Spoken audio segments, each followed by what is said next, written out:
కీర్తనల గ్రంథము 1వ అధ్యాయం.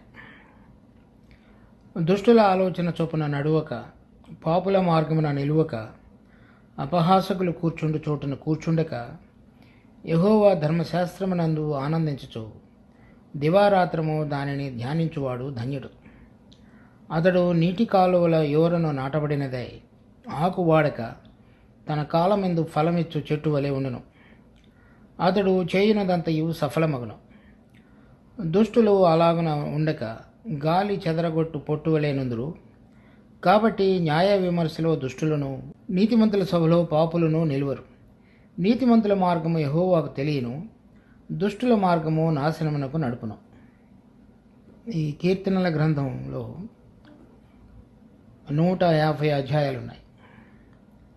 సో దానిని 5 స్కంధాలుగా విభజించి ఉన్నారు. ఒక్కొక్క దానిలో ఒక్కొక్క రకమైనటువంటి అంశము లేక మూలాంశంగా తీసుకొని రచయినకర్తలు ఉంచినారు. తర్వాత ఈ 150 అధ్యాయాలు వెనక అంటే ఎటువంటి నేపథ్యం ఉన్నది అంటే, ఎక్కువ భాగం మనం చూస్తే 1 సమూయేలు, 2వ సమూయేలు, 1 రాజులు, 2వ రాజులు, 1 దినవృత్తాంతాలు, 2వ దినవృత్తాంతాలలో వ్రాయబడినటువంటి అనేక అంశాలకు ఆధారంగా అప్పుడు జీవించినటువంటి కర్తలు చాలామంది ఈ కీర్తనల యొక్క రచయితలు కూడా మారారు. అప్పుడు రాయబడినటువంటి అంశాలలో అంటే ఇశ్రాయేలీయులు రాజ్యంగా మునుపు, ఏర్పరచబడిన తర్వాత వాళ్ళు మరలా బబులోను అనేటువంటి దాసత్వంలోనికి వెళ్ళినప్పుడు, మరలా దాసత్వంలోనికి తిరిగి వచ్చిన తర్వాత ఎవరికెవరికైతే దేవుడు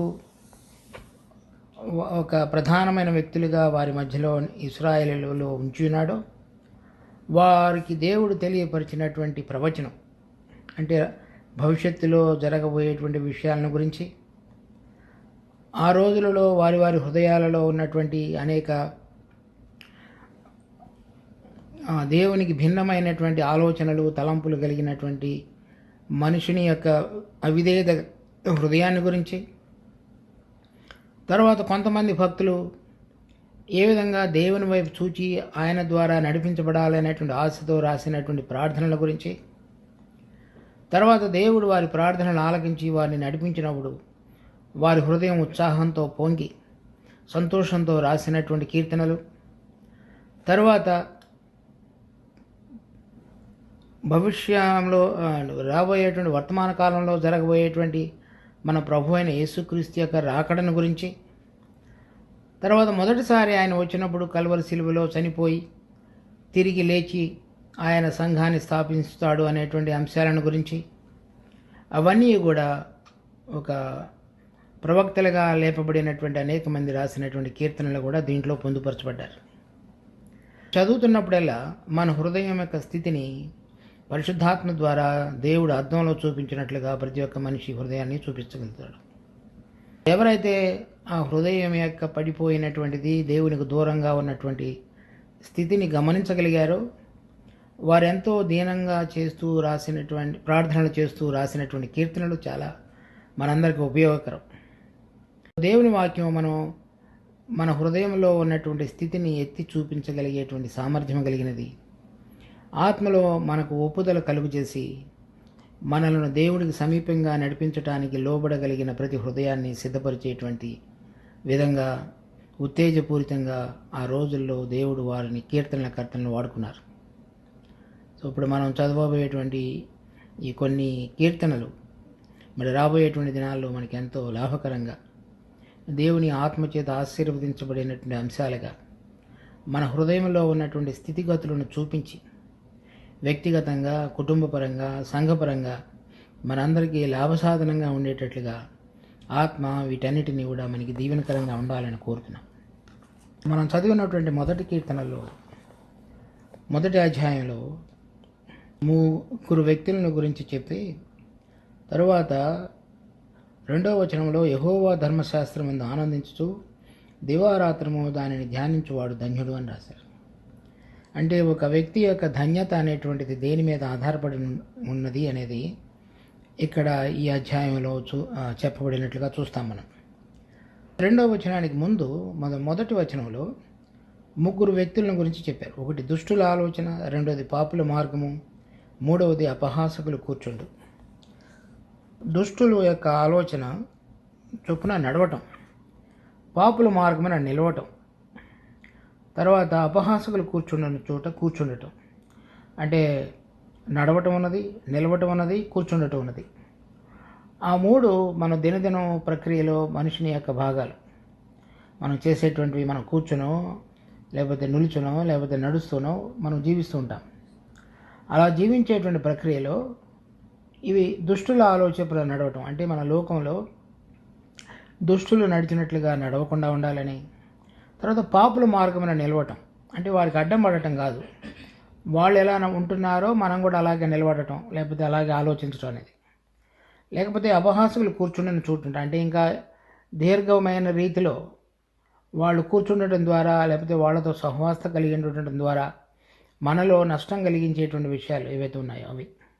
దుష్టులు అనేటువంటి మాటకి ఈ హెబ్రీ భాషలో వ్రాయబడినటువంటి మూల శబ్దం యొక్క అర్థం ఏమిటి అంటే, వాళ్ళు నైతికంగా అవినీతిగా జీవించే వాళ్ళని కానీ అక్రమంగా జీవించే వాళ్ళని కానీ అర్థం కాదు. ఆ దుష్టులు అనే మాటకి ఏంటంటే ఇంగ్లీష్లో కొన్ని చోట్ల అన్గాడ్లీ అని రాశారు. అంటే వాళ్ళు నైతికంగా బయటికి చక్కగా కనబడవచ్చు, లేక అక్రమం చేయకుండా ఉండేటువంటి ప్రవర్తనను వారు కలిగి ఉండవచ్చు. ఒక మనిషి తనలో ఉన్నటువంటి బలమైనటువంటి నైతిక విలువల ఆధారంగా బయట మనం చూసినప్పుడు ఆ వ్యక్తిని అతడు యథార్థంగా ఉన్నాడు, సత్యవంతుడు, అక్రమం చేయడు, ఎవరికి నష్టం కలిగించడు, అబద్ధం చెప్పడు అనేటువంటి అంశాలన్నీ కూడా బైబిల్లో చెప్పబడినవే. అలా మనం మనుషులను చూసినప్పుడు వాళ్ళ ద్వారా వాళ్ళు మంచివాళ్ళు లేకపోతే సరిగా ఉన్నారు అని వాళ్ళ మార్గాన్ని మనం అనుసరించేటువంటి విధంగా కొన్నిసార్లు ప్రేరేపించబడేటువంటి అవకాశం ఉన్నది. కానీ దేవుని యొక్క వాక్యం ఏం చెప్తున్నదంటే దుష్టుల ఆలోచన చొప్పున నడవద్దు. అంటే ఏంటి తేడా? వాళ్ళు మరి సరిగానే కనబడుతున్నారు కదా, బైబిల్లో కూడా అక్రమం చేయవద్దు, అవినీతిని పాటించవద్దు, అబద్ధం చెప్పవద్దు, సత్యాన్ని అనుసరించి యథార్థంగా నడవండి అని. అవన్నీ కూడా కొన్నిసార్లు మరి మామూలుగా ఉండేటువంటి సహజంగా మంచిగా ఈ లోకంలో గుర్తించబడుతున్నటువంటి వ్యక్తులు కూడా చేసేటువంటి అవకాశం ఉన్నది. దేవుడు కోరుతున్నటువంటి విశ్వాస జీవితానికి ఇక్కడ చెప్పబడినటువంటి ఆ వ్యక్తి యొక్క జీవితానికి ఏమిటి తేడా అంటే, ఎవరైనా సరే ప్రభు అయిన యేసుక్రీస్తు యొక్క రక్తం చేత కడగబడి శుద్ధీకరించబడి ఆత్మలో వెలిగించబడి దేవుని చేత సంబంధంలో దేవునితోటి ఆత్మ ద్వారా సంబంధంలోనికి రాగలిగినటువంటి వ్యక్తి తన యొక్క నైతిక ప్రవర్తన, యథార్థమైనటువంటి ప్రవర్తన, నీతి ప్రవర్తన ఇవన్నీ కూడా విశ్వాసాధారంగా కలిగి ఉంటాడు. అంటే దేవుని యందు విశ్వాసానికి ఆధారంగా తన జీవితాన్ని కలిగి ఉంటాడు. ఈ దుష్టుడు అని ఇక్కడ చెప్పబడినటువంటి మాట, అతడు ఇవన్నీ కూడా బహిరంగంగా కనబడుతున్నప్పటికీ దేవుని యందు విశ్వాసం లేనివాడు. సో విశ్వాసం లేకుండా కూడా చాలామంది నైతికంగా మంచిగా కనబడేటువంటి జీవితంతో దేవుని యందు విశ్వాసం ఉంచినటువంటి ఒక వ్యక్తి యొక్క సంబంధం అతనితో పాటు కలిసి నడవద్దు అని చెప్తున్నాడు. ఎందుకంటే మన యొక్క జీవానికి ఆధారం ప్రభు యొక్క జీవం ద్వారా ప్రతిదీ కూడా నడిపించబడటం అనేది, ప్రతిదీ చేయటం అనేటువంటిది, ఆలోచించటం అనేటువంటిది మనం నేర్చుకోవాలి. మనం వారి వలె కనుక ఉన్నట్లయితే మంచిది ఏ విధంగా ముందుగా వారితో కలిసి చేయటం బాగానే ఉందని అనుకుంటామో అది మనం దేవుని మీద ఆధారపడి ఆయన జీవాన్ని తీసుకొని ఆయన ద్వారా జరిగించడం అనేటువంటి దానికి అడ్డం పడుతుంది. ఇది మనిషి యొక్క శక్తి బలం ద్వారా జరిగించేది. విశ్వాసి అనేటువంటి అతని జీవితంలో మనం దేవుని యొక్క జీవం ఆధారంగా ఆయన యొక్క శక్తిని, బలాన్ని ఆయనను ఆధారంగా చేసుకొని నడిచేటువంటి జీవితం. సో కనుక మన క్రైస్తవ జీవితంలో ప్రభు అయిన యేసుక్రీస్తు యొక్కను పోలి ఆయన ఆత్మ ద్వారా దేవుని యొక్క జీవాన్ని కలిగి నడుచుకున్నటం అనేటువంటిది దుష్టులతో కూడా నడవకుండా ఉండే జీవితం. ఒక మంచి చెడు అనేటువంటి అంశాన్ని మాత్రమే మనం చూడకూడదు. మనం జరిగించేటువంటి మంచికి మూల ఆధారం ఏమిటి అనేటువంటిది చూసుకోవాలి మన జీవితంలో. అప్పుడు మాత్రమే సరైనటువంటి విధంగా మన ప్రవర్తన కట్టబడుతుంది. విశ్వాసం లేకుండా భక్తిహీనులుగా ఉన్నటువంటి జీవితంతో మన జీవితాలని ముడిపెట్టుకొని వారితో పాటుగా కలిసి నడవకూడదు. అంటే మన యొక్క వ్యాపార విషయాల్లో కానీ, లేక మన వివాహ విషయాల్లో కానీ, లేక దినదినము కలిసి వారితో పాటుగా ఆలోచించి నిర్ణయాలు తీసుకునే విషయంలో కానీ మనం జాగ్రత్తగా ఉండాలని కీర్తనకర్త మనం హెచ్చరిస్తున్నాడు. తర్వాత పాపుల మార్గమున నిలువక.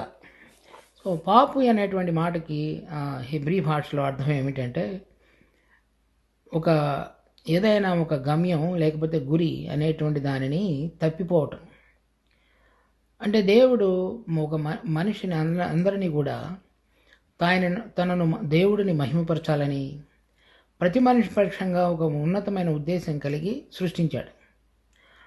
ఆ మనుషులను సృష్టించుటలో కలిగినటువంటి ఉద్దేశాన్ని మనందరం కూడా సరైన విధంగా గమనించకుండా వేరైన రీతిలో మన జీవితాన్ని గనక సాగించినట్లయితే, మనము కోరిన రీతిలో కనుక మన జీవిత గమ్యాన్ని మన ఇష్టం వచ్చిన దానికి చేర్చుకున్నట్లయితే అది దేవుడి యొక్క ఏర్పాటులో ఉన్నటువంటి గురి నుంచి వేరైనట్లు.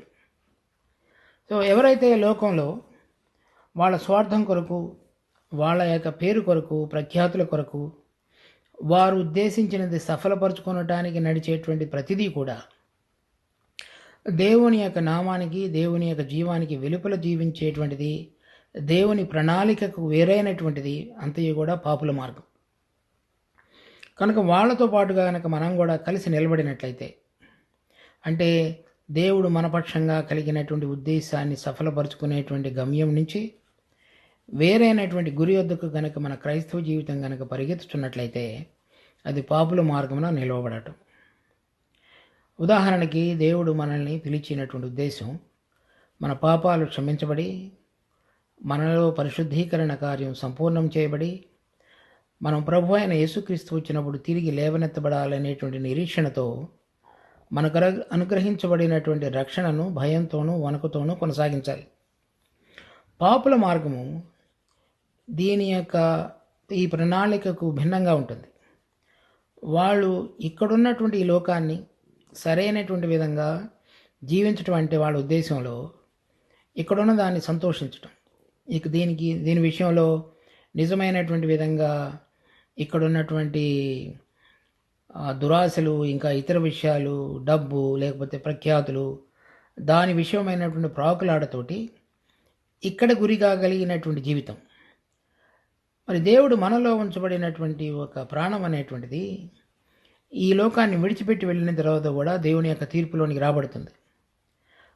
వారికి అటువంటి గమనం లేకుండా ఇప్పుడు జీవించేటువంటి జీవితం ఎక్కడదే అని, ఇక్కడున్న దాంట్లో సుఖము, సంతోషాన్ని వాళ్ళ ఇష్టం వచ్చిన రీతిలో జీవితాన్ని గడపడం అనేటువంటిది అనైతికత, మరి అక్రమము అవన్నీ చేయటం అనేటువంటిది పొరపాటు కాదు అనుకుంటూ జీవించేటువంటి జీవితం, తర్వాత భూలోకానికి సంబంధించిన జీవితాన్ని గురిగా కలిగినటువంటి జీవితం, వారితో పాటుగా కలిసి నిలబడవద్దు అంటున్నాడు. అంటే నడవటం అనే దానికంటే నిలబడటం అనేటువంటిది కూడా సరైనది కాదని చెప్తున్నాడు. మూడవ వాళ్ళు అపహాసకులు. ఈ అపహాసకులు అనేటువంటి వాళ్ళు ఏంటంటే, మనం సత్యాన్ని వెంబడిస్తున్నప్పుడు, అంటే విశ్వాసంతో జీవిస్తున్నప్పుడు, దేవుని అందరి అదృశ్యమైనటువంటి దేవుని యొక్క ఆధారంగా మనం జీవితాన్ని కొనసాగించడానికి చూస్తున్నప్పుడు, తర్వాత పాపుల మార్గంలో నడవకుండా మరి రాబోతున్నటువంటి మహిమ కలిగినటువంటి పరలోకపు సంబంధమైన జీవితం కొరకు జీవించడానికి మన యొక్క జీవితాన్ని, ఆ గమ్యాన్ని, గురిని సరిచేసుకుంటూ చూసుకుంటున్నప్పుడు వీళ్ళు మన ఎగతాళి చేసేటువంటి వాళ్ళు.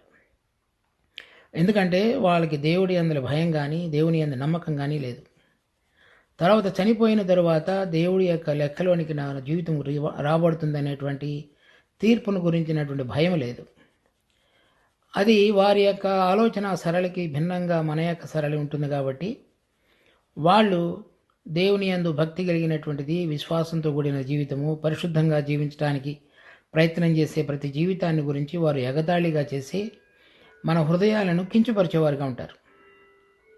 కనుక ఎవరైతే దేవుని యందలి భయం లేకుండా, తర్వాత తీర్పులోనికి నా జీవితం తీసుకుని రాబడుతుందనేటువంటి లెక్క లేకుండా ఉండేటువంటి జీవితాలు ఉన్నాయో, తర్వాత వాళ్ళు సరైన విధంగా జీవించేటువంటి వాళ్ళని ఎగతాళి చేసి వాళ్ళని కించపరిచేటువంటి విధంగా మాట్లాడతారో వాళ్ళతోటి నువ్వు కూర్చుండవద్దు అని చెప్తున్నాడు.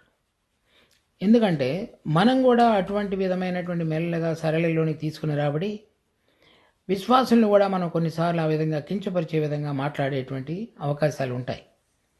దానికని మనం వారితోటి సహవాస్త లేకపోతే కూర్చుండటం అనేటువంటిది చేయొద్దు అంటున్నాడు. కనుక ఈ ముగ్గురు వ్యక్తులు కూడా మన దినదిన జీవితంలో తారసపడుతుంటారు. కనుక దేవుడు మనకు ఆత్మలో జ్ఞానం అనుగ్రహించి వారు అటువంటి విధంగా మనకి తారసపడినప్పుడు మనం వాళ్ళతో నడిచే ప్రయత్నం కానీ, వారి మార్గంలో నిలబడే ప్రయత్నం కానీ, లేకపోతే వాళ్ళతో కూర్చుండి సరైనటువంటి రీతిలో మనం ఎక్కువగా సహవాస్త తర్వాత అవి చేసేటువంటి విషయాల్లో కానీ మనం మెలకువగా ఉండాలని చెప్తున్నాడు. మన ఆత్మ సంబంధమైన జీవితానికి, విశ్వాస సహితమైన జీవితానికి నష్టం కలిగించేటువంటివి ఈ ముగ్గురు వ్యక్తులు మన జీవితంలో తారసపడుతూ ఉంటారు. కనుక మనం గమనించి జాగ్రత్తగా మసులుకోవాలి. తర్వాత మనం ఎటువంటి విధంగా చేయొద్దని చెప్పాడు 1వ వచనంలో. 2వ వచనంలో యెహోవా ధర్మశాస్త్రమునందు ఆనందించుచు దివారాత్రము దానిని ధ్యానించువాడు ధన్యుడు. నిజమైనటువంటి సంతోషం లేకపోతే ఆనందం లేకపోతే ధన్యత ఇక్కడ విశ్వాసులకు లేకపోతే దేవుని యందు విశ్వాసం ఉంచినటువంటి బిడ్డలకు మనకు ఇక్కడ ఉన్నటువంటి దానితోటి మన ధన్యత అనేటువంటిది ఎప్పుడూ పోల్చుకోకూడదు.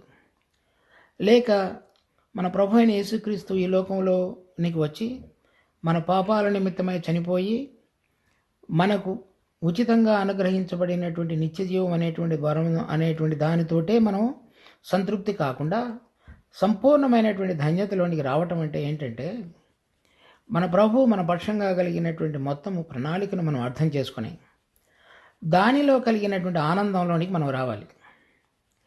చాలాసార్లు మన ఆనందం లేకపోతే మన ధన్యత అనేటువంటిది ఈ లోకంలో మనం పొందినటువంటి ఆశీర్వాదాలు, లేకపోతే మన సమస్యలలో నుంచి మనకు కలిగినటువంటి విడుదల, లేక మన దుఃఖంలో మనకు ప్రభు తెరిపినిచ్చి సరైనటువంటి విధంగా కొంతకాలం సంతోషించడానికి చేసినటువంటి మార్గాలు, వాటిని బట్టి ఆలోచించి మనం కొన్నిసార్లు సంతోషపడేటువంటి విధంగా మన మనసులు ఉంటాయి. కానీ నిజమైనటువంటి ధన్యత అది కాదు.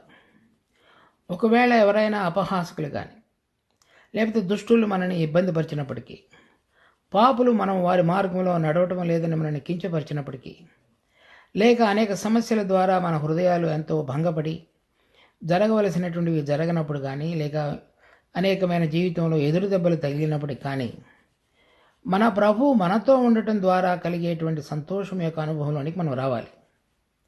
మన ప్రభు మనతో ఉండటం ద్వారా వచ్చేటువంటి నిజమైనటువంటిది ఆనందమే.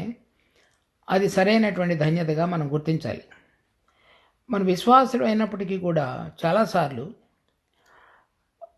మనకు కలిగినటువంటి ఇబ్బందులు, సమస్యలు, వాటిలో నుంచి విడుదల పొందడం ద్వారా మనం సంతృప్తి చెంది మన ప్రభు మనతో ఎల్లప్పుడూ జీవించుట, ఆయన మనలో ఉండి మనల్ని నడిపించుట, ఆయనలో ఉన్నటువంటి ఆదరణ, నెమ్మది, సమాధానము, ఆ పరిశుద్ధాత్మయందలి ఆనందం యొక్క అనుభవంలోనికి వచ్చుట అనేటువంటి విషయాలను మనం చాలాసార్లు కోల్పోయిన వారంగా కనబడతాం.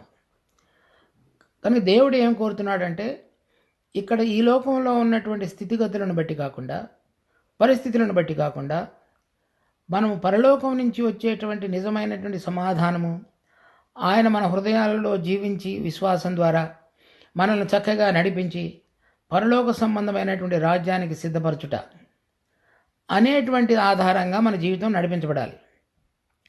దానికి దేవుడు మనకి ఇక్కడ అనుగ్రహించబడింది ఏంటంటే యెహోవా యొక్క ధర్మశాస్త్రం. ఆ ధర్మశాస్త్రాన్ని మనం దివారాత్రము ధ్యానించుట. ఈ ధ్యానించుట అనే మాటకు కూడా అర్థం ఏంటంటే నెమ్మదిగా ధ్యానించుట. అంటే మనం ఏ పని చేయుచున్నప్పటికీ కూడా మనం ఏదైతే వాక్యాన్ని చదివామో, అర్థం చేసుకున్నామో, లేకపోతే అర్థం చేసుకోలేదు, వాటన్నిటి యొక్క గమనంలో అర్థం చేసుకోనివి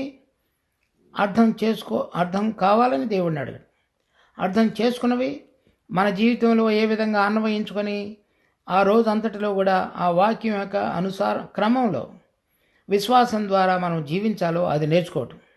ఆ విధంగా అభ్యాసం చేసినప్పుడు ఆ నిజమైనటువంటి ఆనందాన్ని ప్రభువు మన హృదయాలలో తన ఆత్మ ద్వారా కుమ్మరించి ఇక్కడున్నటువంటి వాటికి ఆధారంగా కాకుండా ప్రభువునందు నిజమైన విధంగా ఆనందించడం అనేటువంటిది మనకి నేర్పుతాడు.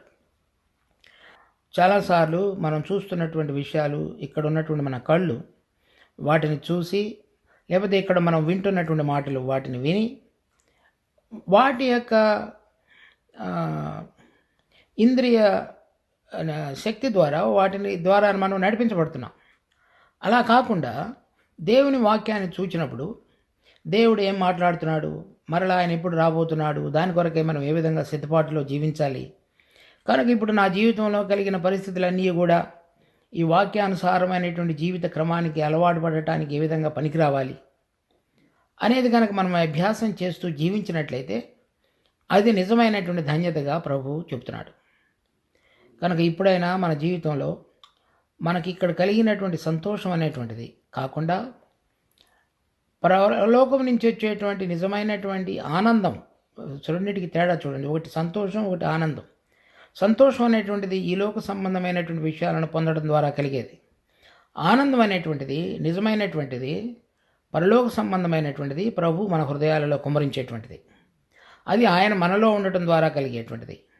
అది నిలకడ కలిగినది, మారనటువంటిది, మార్పు చెందినటువంటిది, ఎటువంటి గమనాగమనములు లేక స్థిరత్వం కలిగి ఒకే రీతిగా ఉన్న మన ప్రభు అయిన యేసుక్రీస్తు మనలో జీవించడం ద్వారా మన హృదయాలన్నీ కూడా బయట ఉన్నటువంటి బహిరంగ పరిస్థితులను బట్టి కాకుండా అంతరంగంలో పరలోక సంబంధమైన దాన్ని బట్టి ఆనందించగలిగినటువంటి మనసు, ఆ క్రమంలోనికి నడిపించబడటానికి దేవుడు మనకి ఈ లోకంలో దేవుని యొక్క ఆత్మ కాకుండా రెండవ సాధనంగా ఇవ్వబడినటువంటిది దేవుని యొక్క ధర్మశాస్త్రం. దాని యొక్క గమనంలో కనుక మనం జీవించినట్లయితే మన యొక్క హృదయంలో ఉన్న పరిస్థితులను మనకు అద్దం వలె చూపించగలదు. తర్వాత ఆత్మ మన స్థితిగతులను చూసి మనం నిజమైనటువంటి వినయంతో ప్రభువుని అడిగినప్పుడు ఆయన మన హృదయాలలో చక్కగా ఆత్మ ద్వారా పనిచేసి మన జీవితాన్ని స్థిరపరచగలడు. 3వ వచనం, అతడు నీటి కాలువలో ఎవరైనా నాటబడినదై ఆకు వాడక తన కాలమందు ఫలమిచ్చు చెట్టు వలె ఉండును, అతడు చేయనిదంతయు సఫలమగును. అటువంటి జీవితం జీవించిన వాళ్ళు ఎలా ఉంటారంటే నీటి కాలువలో ఎవరైనా నాటబడిన వాళ్ళని. అంటే ఏదైతే ఒక పెద్ద నదిలో నుంచి చిన్న చిన్న పెద్ద కాలువలు, పెద్ద కాలువలో నుంచి చిన్న కాలువలు, ఆ కాలువలు ఇంకా చిన్న కాలువలుగా మారి పంట కాలువల వలె ప్రతి ఒక్క చేనును కూడా సాగుపరిచేటువంటి విధంగా చేయబడుతుందో అటువంటి కాలువల పక్కన, ఇది నది పక్కన కాదు, కాలువల పక్కన నాటబడినదే దినదినము తన ప్రతి కాలంలో కూడా ఆకు వాడక ఫలించు చెట్టు వలె ఉంటుందని అర్థం. ఆ కాలువల్లో ఉండేటువంటి నీళ్ళన్నీ కూడా చేలకి మరల్చబడతాయి, పొలాలకి. ఆ మరల్చబడినప్పుడు ఏదైతే సరైన విధంగా వ్యవసాయదారుడు దానిని ధ్యానంతో ఉంచి ఆ నీరు క్రమంగా రాగలగటానికి ఏదైతే అవసరమో అది చూస్తూ ఉంటాడు. అటువంటి విధమైన చోట నాటబడిన వాడు అని అర్థం. తన సమయంలో అంటే ఎండాకాలం అయినప్పటికీ, లేక ఇక్కడ శీతాకాలంలో చలికాలం రాకపోయే మునుపు, అంటే ఇక్కడ ఇంగ్లీష్లో ఆటమ్ అంటారు, ఆ సీజన్లో ఆ ఋతువులో గాలి వచ్చి ఆకులన్నీ రాలిపోతాయి. సో ఎందుకనంటే సరైనటువంటి విధంగా అక్కడ నీరు కానీ లేక సూర్యరశ్మి కానీ ఉండదు. కానీ ఇక్కడ నాటబడినటువంటి వాళ్ళు ఎప్పుడూ కూడా పచ్చగా ఉంటారని రాయబడింది. అంటే కొన్ని చెట్లు ఉన్నాయి ఇక్కడ కూడా, అవి ఎప్పుడు కూడా ఆకులు రాల్చవు, అవి ఎప్పుడు కూడా పచ్చగానే ఉంటాయి. ఇటువంటి జీవితం కలిగిన వాళ్ళుగా ఉంటారని అర్థం. కొన్ని ఎడారి ప్రాంతాల్లో ఉండేటువంటి కొన్ని చెట్లు ఉన్నాయి, అవి నీరు లేకపోయినప్పటికీ కూడా ఫలమిస్తాయి. వీటన్నిటికీ భిన్నంగా ఇక్కడ రాయబడినటువంటి ఒక వ్యక్తి మరి దేవుని చేత నడిపించబడిన వాడుగా, ఈ నీరు అనేటువంటిది పరిశుద్ధాత్మ దేవుడి గుర్తు. నాయందు విశ్వాసం ఉంచు వాడి యొక్క ఉదరములో నుంచి జీవజల నదులు పారును. కనుక మనం ఇటువంటి విధంగా లోబడినప్పుడు, దేవుని యొక్క వాక్యంలో ధ్యానిస్తున్నప్పుడు ఆ పరిశుద్ధాత్మ దేవుడు మన హృదయాలలో ఉండి మనకు కావలసినటువంటి మన జీవానికి అంటే ఆత్మ సంబంధమైన పరలోక సంబంధమైన జీవానికి కావలసిన సమృద్ధిని అనుగ్రహించి మనం ఇక్కడ ఉన్నటువంటి జీవిత యాత్రలో ఎటువంటి విధంగా ప్రభు యొక్క జీవాన్ని ప్రకటించగలిగేటువంటి పచ్చదనంలో ఉండాలో అటువంటి విధంగా ఉంచుతాడని అర్థం. అలా ఉంచి ఆత్మలో ఏవైతే ఫలాలు చెప్పబడ్డాయో, మరి ప్రేమ, దయ, కనికరము, దీర్ఘశాంతము, మంచితనము, విశ్వాస్యత, తర్వాత నీతి ఫలాలు అంటే దేవుడు చోటి నడవటం ద్వారా నీతిగా దినదినము దేవుడు కోరినట్లుగా జీవించగలిగినటువంటి నీతి ఫలాలు, అవన్నీ కూడా ఆ జీవజల నదులు పారుట అనేటువంటి అనుభవంలో జీవించేటువంటి వ్యక్తుల జీవితాల్లో మనం క్రమక్రమంగా అభివృద్ధి చెందుట, ఫలించుట అనేటువంటిది చూడగలుగుతాం. వారు చేయనిదంతయు సఫలమగనంటే ఇక్కడ ఈ లోకంలో వారు చేసేటువంటి పని పాటలు కాదు. అంటే వ్యక్తిగతంగా ప్రభు యొక్క గురిలో ప్రభు కోరిన విధంగా నేను జీవించాలనేటువంటి వాటన్నిటిలో వాళ్ళు సఫలమవుతారు అని చెప్పబడుతుంది. 4వ వచనం, దుష్టులు అలాగన నుండక గాలి చెదరగొట్టు పట్టువలేనుందురు. కాబట్టి న్యాయ విమర్శలో దుష్టులను, నీతిమంతుల సభలో పాపులను నిలువరు. దుష్టులు ఇందాక చెప్పబడినటువంటి వాళ్ళు అంటే దేవుని యందు విశ్వాసం ఉంచకుండా మంచిగా కనబడుతున్నటువంటి వాళ్ళు కానీ, తర్వాత పాపులు కానీ అంటే ఈ లోకంలోనే వారి యొక్క సంతోషాన్ని దేవునికి భిన్నంగా జీవిస్తూ దేవుని వైపు గురి కాకుండా వేరైనటువంటి గురిలో నడిచేటువంటి వాళ్ళని, వాళ్ళిద్దరూ కూడా దేవుని యొక్క సభలో నిలువరు. వాళ్ళు గాలి చెదరగొట్టు పట్టువలేనందురు. ఏం చూస్తామంటే దేవుడు మన జీవితాన్ని ముగించిన తర్వాత తీర్పు దినాన్ని ఒకటి నియమించినాడు. మనుషులందరూ కూడా ఒక్కసారే జీవించుతారు, మరి మరణిస్తారు. మరణించిన వెంటనే వారికి తీర్పు ఉంటుంది. ఆ తీర్పులో ఈ దుష్టులు నిలవరని చెప్తున్నాడు. పాపులు కనబడరు. ఎందుకనంటే దేవుడు ప్రతిదానికి తీర్పు తీర్చేటువంటి ఒక దినాన్ని నియమించి ఉంచాడు. ప్రకటన గ్రంథం 20వ అధ్యాయంలో ధవళ సింహాసనం మీద దేవుడు కూర్చోండి తీర్పు తీర్చడం అనేది కనబడుతుంది. తర్వాత దానికి సంబంధించిన అనేక అంశాలు యోహాను సువార్త 5వ అధ్యాయంలో రాయబడ్డాయి. కీర్తన 49వ అధ్యాయంలో రాయబడ్డాయి. వీటన్నిటిలో కూడా మనం చూడాల్సేటువంటి విషయాలు ఏంటంటే, దేవుడు తీర్పు తీర్చినప్పుడు వాళ్ళందరినీ కూడా వేరైనటువంటి స్థలంలో ఉంచేవాడుగా ఉన్నాడు. అది భయంకరమైనటువంటిది, అది ఎంతో ఇబ్బందితో కూడినటువంటిది.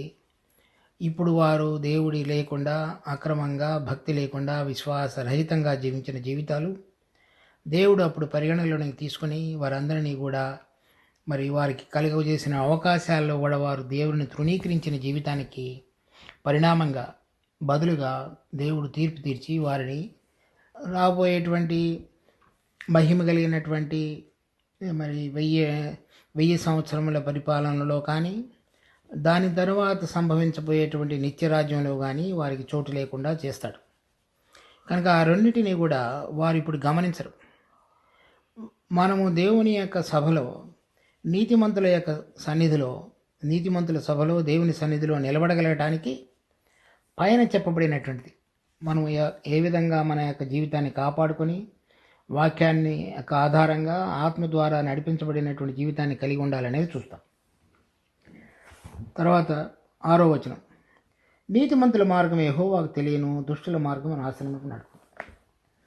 నీతిమంతుల మార్గం యెహోవాకు తెలియను అంటే మరి ఈ విధంగా నడిపించబడినప్పుడు మనం ఎక్కడ ఉంటాము అనేటువంటిది దేవుడికి తెలుసు అని చెప్తున్నాడు. అంటే ఏ విధంగా మనం మన జీవిత యాత్రను ముగించిన తరువాత సరైన విధంగా జీవించినట్లయితే ప్రభు యొక్క సన్నిధిలో నిలబడగలుగుతాము అని. దుష్టుల మార్గము చివరికి నాశనానికి దారితీస్తుంది. సో దాని నుంచి మనం వేరుగా ఉండాలి. కనుక ఈ దేవుని యొక్క వాక్యం మనం బోధించుతున్న కొలది మనం ఆత్మ సంబంధమైనటువంటి జీవితానికి లోబడుతూ క్రమంగా మన జీవితాన్ని ప్రత్యేకపరచుకొని దేవుడు కోరుతున్నటువంటి గురి వద్దకు మనం నడవగలిగిన ఎడల ఆ ధన్యతలో మనం పాలువారం కాగలుగుతాం. ప్రార్థన చేసుకుందాం. మా జీవం కలిగిన తండ్రి, మీకు ఎంతో వందనాలు. ఈ దినం మాకు అనుగ్రహించిన ఈ వాక్య భాగాన్ని బట్టి కూడా మీకు స్తుతి వందనాలు చెల్లిస్తున్నాం. మేము వాక్యంలో చూసిన రీతిగా మా జీవితంలో కూడా అటువంటి ప్రత్యేకతతో కూడినది. మరి మీరు మా పక్షంగా ఎటువంటి గురిని, ఉద్దేశాన్ని కలిగి ఉన్నారో దాని ప్రకారం దినదినము జీవించుటకు కావలసినటువంటి మీ పరలోక సంబంధమైన ఆనందాన్ని, బలాన్ని, జీవాన్ని మాలో కుమ్మరించి నడిపించండి.